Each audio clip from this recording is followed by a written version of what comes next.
Bienvenidos amigos televidentes a Pensamiento Crítico aquí en Ecuador TV. Uno de los temas que más preocupa, de acuerdo a las encuestas de perfil de opinión a la ciudadanía ecuatoriana, tiene que ver con los temas económicos. A partir de la coyuntura económica mundial, evidentemente esos impactos afectan a la región y al mundo entero. Pero vamos a hablar del Ecuador. Para ello hemos invitado al señor presidente del Banco Central del Ecuador, Diego Martínez, para conversar y analizar sobre las perspectivas económicas 2015-2016 y en segundo bloque tendríamos a Raúl Vallejo, embajador del Ecuador, escritor adicionalmente, para hablar un poco de todo, un poco del proceso de paz, un poco de su candidatura a la como rector a la Universidad de los Andes y también esa vena literaria que tiene desde hace mucho tiempo. Esto es Pensamiento Crítico, iniciamos. Diego Martínez, muchas gracias por estar con nosotros. Hablemos de las perspectivas económicas 2015-2016 para luego entrar ya al análisis a profundidad. ¿Cuáles son estas perspectivas para cerrar este año y cuáles serían las perspectivas para el 2016? Muy buenos días, Carlos. Muchas gracias por la invitación y un saludo a toda la audiencia. En efecto, como gobierno hemos dicho desde inicios de año que este iba a ser un año con algunas complicaciones. No obstante lo cual, las perspectivas que hemos informado a la ciudadanía hace pocas semanas a través del Banco Central es que la economía ecuatoriana, pese a que tenemos un contexto internacional bastante adverso, las previsiones de crecimiento se han rebajado para toda América Latina, para la China, el que es el principal demandante de productos primarios como los que producimos en el Ecuador. Se dice ahora, por ejemplo, CEPAL ha informado que toda América Latina va a decrecer. Cuando antes se decía que América Latina crecería a un ritmo aproximado de un 2%, hoy se dice que decrecerá a un 0,3% negativo. Ese es el contexto en el que se desenvuelve la economía ecuatoriana, con el derrumbe del precio del crudo, la apreciación del dólar, entre otros elementos que ya se han mencionado. No obstante lo cual, el gobierno ha tomado todas las medidas necesarias mediante una agenda de política estructurada y podemos decir que la economía ecuatoriana va a tener un desempeño moderado, bastante moderado, y crecerá aproximadamente un 0,4%. Ahí te paro un poco, Diego. Es decir, el Ecuador entonces, independientemente de las predicciones de la CEPAL, en términos de promedio, América Latina estaría por encima de ese promedio. Claro, poco crecimiento, pero por encima de ese promedio. Ahora, ¿cómo neutralizar ese impacto de poco crecimiento? Porque aquí tenemos un tema importante. Una economía para poder desarrollar, para poder distribuir, redistribuir y alcanzar desarrollo social, tiene que crecer en promedio del 5%. Yo sé que esto es atípico, pero estas son las reglas del juego en este momento de coyuntura. ¿Cómo neutralizar aquello para no destruir empleo, para poder generar empleo y para poder tener un desarrollo social? Bueno, en realidad lo que el gobierno ha venido haciendo es una agenda, como decía, bastante estructurada para poder enfrentar esta coyuntura. Es una coyuntura que en un momento se pensaba que duraría menos tiempo, pero que ahora se ve que tiene una duración un poco mayor. Vamos ya más de un año con los precios de petróleo bastante abajo y la expectativa del gobierno con total responsabilidad es que para el próximo año también se mantendrá un escenario similar. ¿Qué hemos hecho como gobierno? Necesitamos hacer varios tipos de medidas en varios aspectos. Lo hemos tomado en el aspecto fiscal. Por ejemplo, el Ministerio de Finanzas ha informado ya de la reducción de aproximadamente 2.200 millones de dólares, tanto en gasto corriente como en inversiones. Se ha pospuesto algunas cosas que ya no se va a poder hacer por el momento. Adicionalmente también se ha tomado, y esto es quizás lo más importante, algunas medidas que nos permitan a la economía ecuatoriana mantener un flujo estable de dólares para mantener estable también, lo más importante, el esquema de dolarización. Y en este sentido hemos tomado varias decisiones de política. La primera para controlar el ritmo de salida de dólares, que es la salvaguardia. Es una medida temporal, la ciudadanía lo sabe, no es para siempre, es una medida temporal. Pero también hemos hecho algunas otras cosas para favorecer al exportador, por ejemplo, el drawback o la devolución de impuestos a los exportadores. ¿Cuál es el objetivo de este conjunto de medidas? He hablado ya de las de índole fiscal, pero también las de índole externo. El objetivo es asegurar que el flujo de entrada de dólares se compense también con el flujo de salida de dólares y que no haya una merma demasiado grande de la cantidad de dólares en la economía ecuatoriana. Esto también se traslada al sistema financiero, por supuesto. Hemos visto también que durante los últimos meses observado una caída del ritmo total de depósitos, del nivel agregado de depósitos en el sistema financiero, pero todavía estamos en cifras sumamente positivas, en cifras altas para lo que es la economía ecuatoriana, aproximadamente un 29% del Producto Interno Bruto en los depósitos. El crédito también se ha reducido un poco, pero hasta alrededor del 25% del Producto Interno Bruto. Hablemos de los depósitos. Los depósitos han venido disminuyéndose, me dice Diego Martínez, presidente del Banco Central, pero es en este año que se vienen disminuyendo, pero en relación al mismo periodo del año anterior, ¿cómo estamos? Sí, es en este año que se ha venido deteriorando la cantidad de depósitos totales como consecuencia de la menor cantidad de dólares que ingresan a la economía ecuatoriana. Al caer el precio del crudo, la estimación del total de millones de dólares que no van a ingresar a la economía ecuatoriana es 7.000 millones de dólares menos. Estamos aproximadamente en 29.000 millones de dólares de depósitos, un poco menos ya de lo que teníamos al año anterior, que era aproximadamente alrededor de 30.000. No obstante, es un ritmo que es normal que ocurra ante este fuerte deterioro de las condiciones externas del país. Nuestras exportaciones son menos competitivas, nuestros vecinos han devaluado bastante, lo cual hace que el mercado ecuatoriano pueda colocar cada vez con mayor dificultad sus productos en el exterior. No obstante, las decisiones que hemos tomado como gobierno, ustedes ven, son decisiones que fundamentalmente buscan controlar esos equilibrios sin afectar a la mayor parte de la ciudadanía. Ahora, hay que mantener un equilibrio entre el ingreso y salida de divisas para proteger y blindar la dolarización. Estamos claros en eso y está bien. El proyecto de ley de articulación público y privada apuntala a que ingresen más divisas de afuera.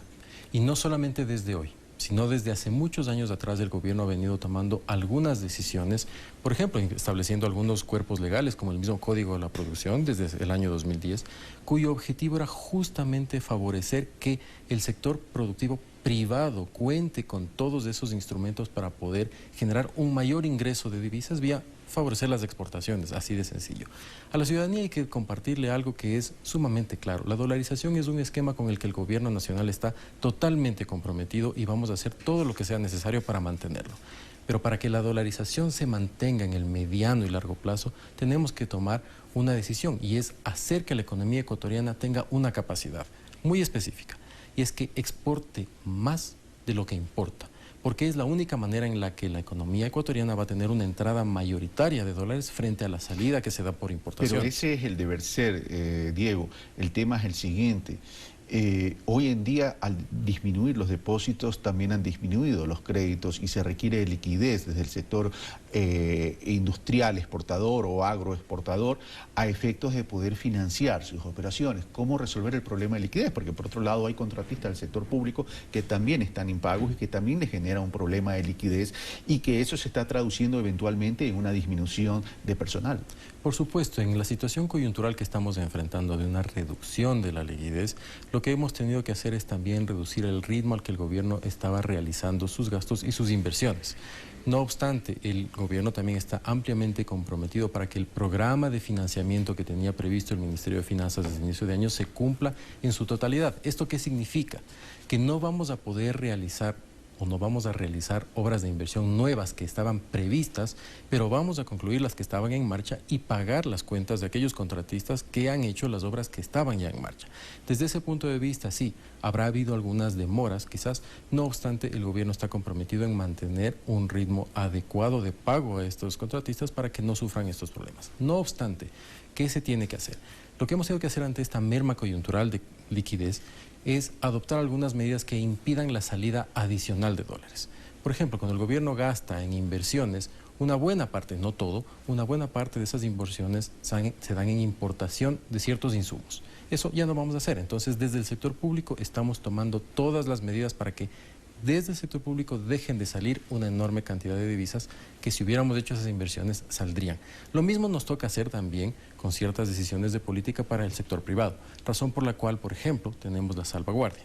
La salvaguardia no es sino un instrumento que encarece temporalmente unos ítems de importación, los no esenciales, para que dejen de salir esas divisas. Superado el momento, se retirará. Ya se ha nombrado en estos últimos días que es una medida completamente temporal.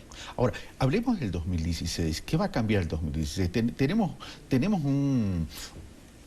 un presupuesto de que la crisis petrolera va a continuar. Por tanto, esos dólares no los vamos a todavía recuperar y tampoco podemos trabajar ya en función del petróleo. Tenemos que aprovechar el precio del petróleo cuando está bien, pero tenemos que en el interín trabajar en una economía basada en una producción no petrolera a efecto de sustentar y sostener nuestra economía. En ese sentido, para el próximo año, se puede pensar también en un crecimiento desde lo endógeno, un crecimiento endógeno. Las perspectivas para el 2016 de la economía ecuatoriana deben tener en cuenta varios elementos. El primero de los cuales es, en efecto, el petróleo, de las últimas estimaciones que se tiene, no va a recuperar a los niveles que tuvimos en los años anteriores. Es decir, va a tener todavía un precio bajo. Desde esa perspectiva, entonces, el Ministerio de Finanzas ha anunciado ya que la proforma para el próximo año, que se presentará en escasas semanas más, se hará con un precio de alrededor de entre 35 y 40 dólares por barril. Desde esta perspectiva, obviamente, el Ministerio de Finanzas ha informado que el presupuesto del próximo año no superará los 30.000 millones de dólares. Esa es una señal importante para todos aquellos que seguramente piensan que el gobierno gasta demasiado. No, el gobierno está tomando las decisiones que debe tomar. Pero hay una cosa importante que es la característica que tiene la economía ecuatoriana. Si bien el petróleo es importante para los ingresos petroleros, para los ingresos de divisas del presupuesto y para los ingresos generales de la economía ecuatoriana, no es el principal ítem que mueve a toda la economía ecuatoriana. ¿A qué me refiero? El petróleo, la actividad petrolera representa apenas el 15% de la economía nacional. El otro 85% de la economía nacional, que compone la economía nacional, son sectores no vinculados al petróleo. Me refiero a manufactura, agricultura, el sector de servicios, entre otros. ¿Qué significa? Que durante estos últimos años hemos construido una capacidad productiva que, si bien se impacta fuertemente por la caída del precio de crudo, tiene por sí misma una altísima capacidad de producción. Desde este punto de vista, el dato último que tenemos es que la economía no petrolera ha crecido todavía durante el último año, desde el segundo trimestre del año pasado al segundo trimestre de este año, a un 2,4%, lo cual muestra que esa economía no petrolera conserva esa fortaleza, y eso es a lo que el gobierno ha apuntado desde hace 8 años con inversiones importantes. Lo que me acabas de decir, Diego, es lo que hace mejorar entonces la estimación de crecimiento por encima del promedio de la región. Por supuesto, porque nos vuelve menos vulnerables. Claro, ahora, pero el tema es cómo volver a ese sector no petrolero más dinámico el próximo año a efectos de que ya podamos tener un crecimiento. No vamos a llegar a los niveles del 5%, Dios quiera que lleguemos a los niveles del 5%, pero tener un crecimiento por lo menos de 1.5, 2%. A eso apunta justamente lo que ha hecho el gobierno durante estos últimos años, dotarle al sector privado de una gran cantidad de infraestructura que antes no tenía. Pero un segundo elemento son iniciativas como, por ejemplo, la Ley de Alianzas Público-Privadas, que es justamente decirle al sector privado, algo que estuvo siempre previsto desde el año 2009, señores, el gobierno ha tomado ya su rol, ha hecho lo que tenía que hacer, es ahora el momento de que ustedes apuesten por el país y que aquellos empresarios que creen por el país y que dicen que van a trabajar por el país, pues lo hagan de aquí en adelante de una manera comprometida. Diego Martínez, solo una última pregunta para ya terminar. En tan poco tiempo difícil poder tratar todo el tema relacionado a las perspectivas económicas. Ojalá que Impulso Político lo podamos hacer en algún momento. ¿Volvemos a los multilaterales? Por el momento no está prevista esa opción. Estamos tomando todas las decisiones que permiten manejar esta situación y conservar los equilibrios económicos. Sabemos todos claramente cuál ha sido la perspectiva del gobierno respecto a la posición que tienen los multilaterales. No obstante, el gobierno ecuatoriano sigue brindando la información que tiene que brindar a entidades como el Fondo Monetario. Eso es algo normal que se ha hecho durante los últimos años, pero por el momento no está previsto. Gracias, Diego Martínez. Y ojalá que Impulso Político podamos ampliar esta explicación del tema de la economía ecuatoriana, que por cierto es una preocupación a nivel mundial y a nivel de la región. A todos nos preocupa la economía por el tema de la disminución del precio del petróleo y la apreciación del dólar, pero por cierto, no tenemos que pensar en una economía basada en el petróleo. Tenemos que comenzar a pensar en una economía basada en la producción, basada en la generación de trabajo, basada en la distribución de riqueza y, por favor, economía popular y solidaria, donde está la base de la sociedad, donde está ese gran universo. Volvemos enseguida.